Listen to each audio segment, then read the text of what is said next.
Ini terkait dengan pribadi Pak Pondra sendiri yang sebagai aktor KT. Pengalaman ketika di operasi itu gimana Pak Pondra? Apakah benar orang yang ini untuk penjelasan ini kan Pak Pondra kan langsung pelaku. Itu gimana Pak Pondra pengalaman setelah ketika dioperasi gimana tuh? Orang yang katanya mau operasi itu yang mentalnya tidak 100% kendel itu ya pasti ndredeg. Jadi harus siap mental kalau mau masuk ke operasi. Setelah saya mengalami sendiri, pertama itu saya mau masuk ruang operasi, kamar operasi itu saya agak ndredeg juga. Ternyata teman saya yang kendel, yang orang semen itu, yang orang Gunung Sari itu kendel, keluarin mana Pak? Gimana? Akhirnya cuma 10 menit. Kurus dulu. Mas. Ampun. Terus saya jadi kendel. Masuk kalah karo kancane. Satu yang paling lucu, saya itu begitu masuk kan bisa diceritakan ini. Boleh enggak Pak? Itu kan pakai piyama. Nah, ternyata saya pakai piyama itu masih pakai sempak. Terus saya kan piyama saya dibuka sama dokter, ya toh. Lah dokternya ada yang dokter itu Pak Dokter Sungsang, ada dokter perempuan dan ada yang dokter muda. Itu. Lah setelah kok masih pakai sempak. Wah sudah Bu, situ saya latihan lepas beda. Nah, saya sendiri sudah segini ya malu, pokoknya nutup rai gitu. Itu pengalaman yang paling wis pun monggo Bu, mau cepet ya Mbak itu. Nah, itu tak eling-eling. Ternyata tidak sakit. Tidak sakit. Berapa menit? Cuman disuntik sedikit gitu, sudah enggak sakit. Pokoknya sambil ngobrol, suntik bius. Tapi saya sadar tetap biasa gitu. Mau lihat gini ya bisa, tapi saya malu udah ada dokter muda itu, saya gini loh untuk raisin. Terus tuh kalau yang saluran sperma itu yang kaku kayak sodo itu dokter Sungsang. Yo kalau yang enggak kaku kayak sodo itu bukan saluran jadi bukan saluran sperma. Kaku itu saya dengar itu, jadi saya juga untuk menjelaskan. Jadi yang menangani langsung dokter Sungsang ya? Dokter Sungsang almarhum ya. Almarhum. Sudah almarhum. Khotimah. Itu berapa menit itu? Cuma 10 menit, paling lama 15 sebentar menit. Banget. Cuman yang lamanya itu sama 10 menit. Ngomong-ngomongnya menjelaskannya itu loh. Jadi prakteknya 10 menit. Tidak merasa sakit ya? Paling hanya kayak apa gitu. Tidak sama sekali. Tidak sakit. Ini jadi sangat bohong ya, mitos ya. Itu kalau ada yang mengatakan sakit, mengerikan, horor, enggak. Ini bukan saya cuma karena apa ya, karena saya ingin membaling, saya juga belum pernah merasakan. Tapi ini Pak Pondra langsung mengalami sendiri tidak sakit begitu. Terus setelah itu setelah kesobat saya jam 4 sore saya pulang minum. Sebelum saya kan tidak ada obatnya ya. Jadi saya jam 4 langsung minum, terus sama jam 10 atau jam 11 saya minum lagi obatnya asam sulfonamid sama amoxicillin. Sampai berapa hari? 3 hari. Sampai 3 hari. 3 hari dipakai lagi sudah bisa. Oh sudah. Habis 3 hari langsung peluru. Langsung dicoba. Tapi gini, dalam waktu 20 kali ejakulasi itu disarankan pokoknya harus pakai kondom. Jadi begini ya Bapak Ibu semuanya, bagi yang mungkin tertarik. Jadi setelah dilaksanakan operasi 3 hari minum obat, setelah itu boleh digunakan untuk berhubungan suami istri. Tapi selama 20 kali ejakulasi harus memakai pengaman yaitu kondom. Nanti berarti dikasih kondom nggak sama ya dikasih. Ada kondom juga. Atau mau beli sendiri juga tidak apa-apa ke puskesmas, ke apotek yang lebih bagus barangkali batasnya kayak Sutra atau Durex, monggo. Suka-suka lah. Tapi intinya dari pihak rumah sakit, dari fasilitas kesehatan juga memberikan kondom untuk sebagai sarana pengaman tadi itu. Setelah 20 kali itu bebas. Diperiksakan. Oh betul. Setelah itu juga Pak Tonen ikut periksa juga. Periksa. Saya ternyata sudah bening. Nah, kalau yang masih itu ada yang gagal itu ada gini kayak gede-gedean jalan berarti sudah sebenarnya sudah steril ya. Saya bersih. Jadi enggak was-was, enggak gagal begitu. Terus ini Pak Beneran. Ini enggak usah malu, ini kan tentang ilmu begitu, tentang pengalaman, tentang ilmiah. Rasanya beda enggak antara ketika sebelum ikut KB steril pria MOP dengan sesudah ikut MOP, keintimannya dengan istri ketika berhubungan badan itu beda enggak perasaannya? Lebih gimana atau malah gimana? Itu sama waktu saya suruh dari BKKBN untuk menjelaskan di Polres Gunung Kidul itu kan gimana? Saya pernah untuk itu diajak sosialisasi KB pria di Polres Gunung Kidul. Betul. Itu dalam satu ruangan aula itu polisi semua. Nah, kebetulan saya ya ditanya seperti itu. Sebelum dan sesudahnya vasektomi itu gimana? Istri saya ajak waktu itu. Jadi bisa langsung ya.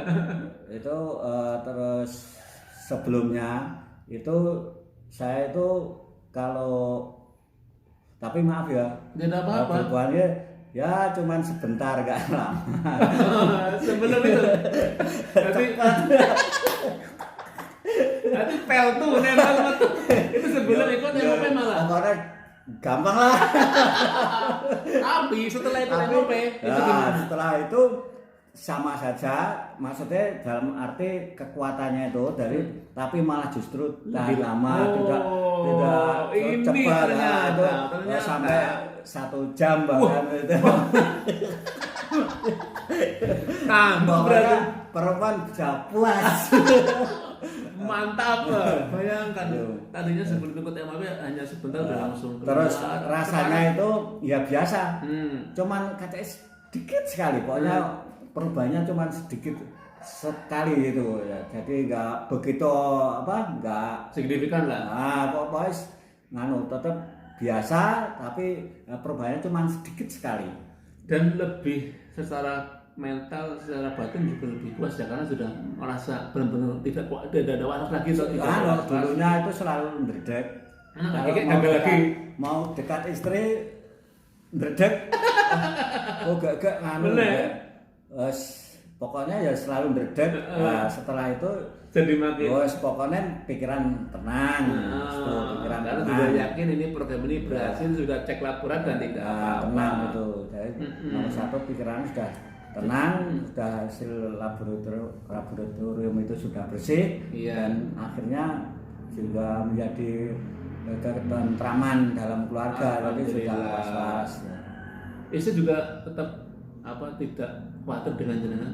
Jangan-jangan Pak Beneran, wah ini kemana-mana. Tidak.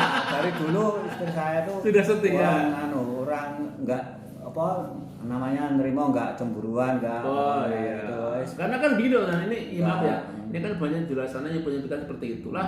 Saya nggak mau ikut suami ikut MOP karena jangan-jangan kalau ikut MOP malah dia bisa bebas kemana-mana dengan siapa-siapa. Karena dengan seperti itu, makanya saya tanyakan kalau siapa benar berarti kan enggak toh. Saya juga memberi contoh orang lain kalau memotivasi, saya ajak istri saya itu. Betul. Ini kalau nggak pernah tanya istri saya gimana.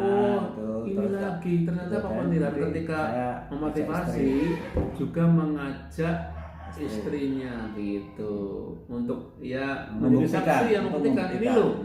Ini sih saya tidak masalah apa-apa dan sampai sekarang masih harmonis begitu hubungannya begitu. Wah, luar biasa nih Pak Beneran, sebuah sangat menginspirasi, dan ini pengalaman sangat berguna sekali buat siapapun yang berminat ikut MOP. Monggo silakan, tidak usah ragu-ragu ya, tidak usah takut, tidak usah ragu-ragu. Ini Pak Beneran sudah menjadi saksi hidup, ternyata apa yang diujarkan, apa yang dikatakan orang tentang yang sakit, yang mengerikan, yang horor begitu, itu semuanya tidak terbukti. Terus seperti ada tambahan, yaitu saya itu tetap dari sekarang modelnya itu lihat data yang anaknya saya catat yang anaknya 3, 4 itu saya sendirikan. Terus saya sendirikan RT berapa, dusun mana. Lah itu nanti saya kerjasama sama Bu Dokter, sama Bu Dokter Bu Kader, Kader IMP. Tanya, leres Bu, ini putrane sekawan Pak ini sekawan. Leres, tapi anak ini pun gede-gede kok Pak. Umurnya usianya berapa si istri? Oh pun 49. Oh nggih pun ternyata saya cek jadi data admin itu yang anak 3, anak 4 kebanyakan di Ngawen itu sudah banyak yang tua-tua. Makanya nggak usah sangat sulit untuk mencari aktor KPK. Beda dengan di sini potensinya ya. Nah, terus saya cari istrinya yang kondisi mungkin sakit-sakitan itu paling mudah untuk di kesadaran si pria untuk ikut KB pria itu. Jadi satu anaknya 3 ke atas, masalah umur kalau anaknya 3 atau 4 mungkin masalah umur saya walaupun umur 30 anaknya sudah 4 saya sarankan itu. Karena sudah melebihi lebih target. Terus saya bekerja sama Ibu Kader itu ngecek nama jumlah anak 4 itu usianya berapa si istri. Mungkin terus kalau sudah ke Bu Kader oh ini masih umur 42 atau 43 baru saya kunjungi, tapi kalau umurnya udah 50 atau 49 lebih saya udah enggak saya kunjungi. Betul.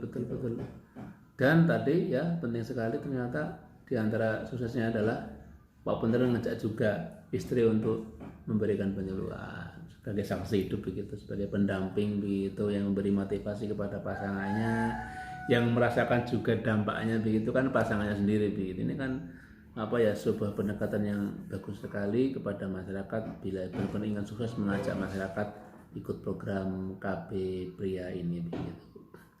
Terima kasih sekali Pak Pondran, sharingnya hari ini sudah setengah jam lebih ya tentang pengalaman menjadi PLKB, suka dukanya, pengalaman menjadi motivator PLKB, motivator KB pria yang sudah berjalan sekian tahun dan sudah hasilnya luar biasa, dan terakhir adalah pengalaman menjalani proses operasi MOP di Sarjito yang ternyata ya berjalan lancar, tidak sakit dan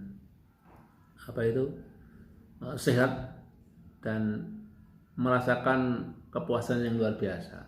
Ya, malah ada perbedaan menjadi lebih lama 1 jam dibanding dulu cuma pel itu. Terima kasih Pak Pondran sudah berbagi hari ini, semoga banyak manfaatnya untuk kita semua, untuk teman-teman PLKB, untuk teman-teman Bapak Ibu kader KB di Gunung Kidul pada umumnya dan secara khusus di Kecamatan Ngawen, Kecamatan Semin juga Kecamatan Wonosari yang pernah disinggahi oleh Pak Pondran begitu. Terima kasih Mbak Lili. Mbak Lili, Bu Anjar, Bu Wiwin, Bu Marsi. Berencana itu keren. Berencana itu keren. Terima kasih. Assalamualaikum.